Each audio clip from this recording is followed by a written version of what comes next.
Mr. Lincoln Diaz-Balart. Gentleman from Florida is recognized for 4 minutes. I thank my friend and thank you, Mr. Speaker. I think it's unfortunate the way that the majority leadership has treated this issue. When, Mr. Speaker, you see that after bringing the stimulus and the cap and trade and the health care legislation and all of the political capital that the President and this majority leadership has been exhausted. And after receiving that defeat at the polls, after all that, they bring this legislation to the floor.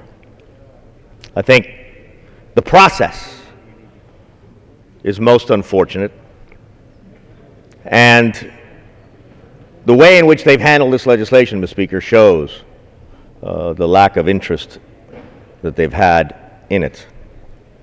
That doesn't negate, however, the fact that the legislation is extremely important. And if there's anything that distinguishes the United States of America, I think in an appropriate and an admirable way, it's that we are a meritocracy. You stand or you fall in the United States of America based on your own decisions, not the decisions of your parents or your grandparents or their grandparents. Your decisions determine your reputation in the United States of America. So what we're dealing with in this legislation is who? We're dealing with, number one, the kind of immigration that we work day in and day out to try to attract and retain in the United States.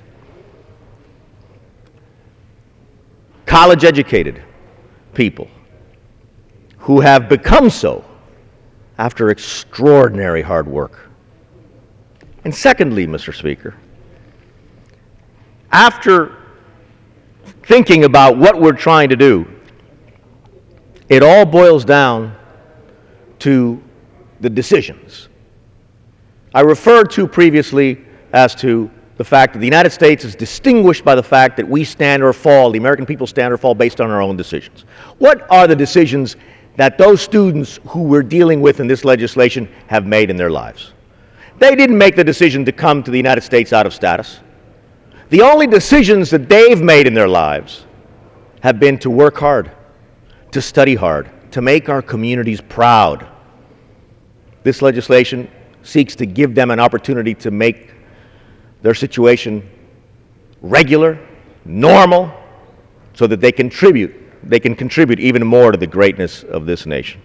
At the end of the day, despite the unfortunate process, and we cannot stop thinking about who we are dealing with this legislation. That's why I've been, for a decade, a sponsor or co-sponsor of this legislation, and that's why I'm proud to support it this evening, and I urge my colleagues to join me in supporting this legislation. Thank you.